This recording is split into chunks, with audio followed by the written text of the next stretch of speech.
Assalamualaikum warahmatullahi wabarakatuh. Nama saya Putri Nurmaliazen. Kali ini saya akan menjelaskan materi tentang sel tumbuhan dan air. Nah, jadi air itu adalah salah satu kebutuhan pokok sehari-hari bagi setiap makhluk hidup. Nah, kandungan air dalam sel tumbuhan itu berbeda-beda tergantung pada jaringan dan jenis selnya. Kandungan air dalam tumbuhan terus mengalami perubahan tergantung pada aktivitas metabolismenya, status air dari udara dan tanah di sekitarnya. Air juga berperan penting bagi fisiologi tumbuhan. Air memiliki sifat termal yang memberikan kontribusi pada pengaturan suhu dan membantu memastikan tanaman itu tidak mendingin atau memanas secara terlalu cepat. Nah, air juga memiliki sifat pelarut yang baik untuk penyerapan dan distribusi mineral, nutrisi, dan zat terlarut lainnya yang dibutuhkan untuk pertumbuhan.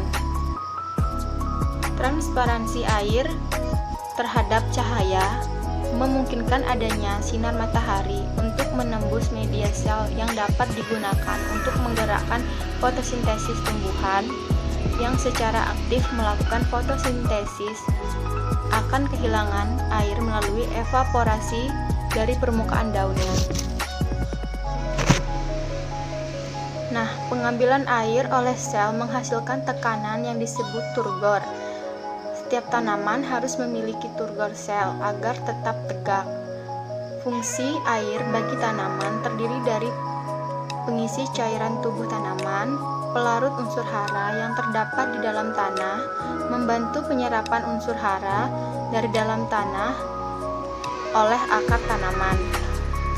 Selanjutnya, keberadaan air dalam tubuh tumbuhan di dalam sel. Air berada dalam bentuk bebas dan terikat. Nah, air bebas itu berada di vakuola sebagai cairan yang encer. Sedangkan air terikat pada molekul glukosa terdapat di plasma protein dan di dinding sel. Nah, selanjutnya itu hubungan air dan tumbuhan. Jadi hubungan air dan tumbuhan itu dibagi menjadi tiga. Yang pertama itu ambibisi. Ambibisi adalah sebuah kemampuan dinding sel dan dinding plasma sel untuk menyerap air dari luar sel. Nah, selanjutnya yang kedua itu difusi. Difusi itu adalah suatu proses lewatnya bahan-bahan senyawa sebagai konsentrasi yang berbeda. Selanjutnya yang ketiga itu osmosis. Osmosis itu adalah lewatnya zat terlarut melalui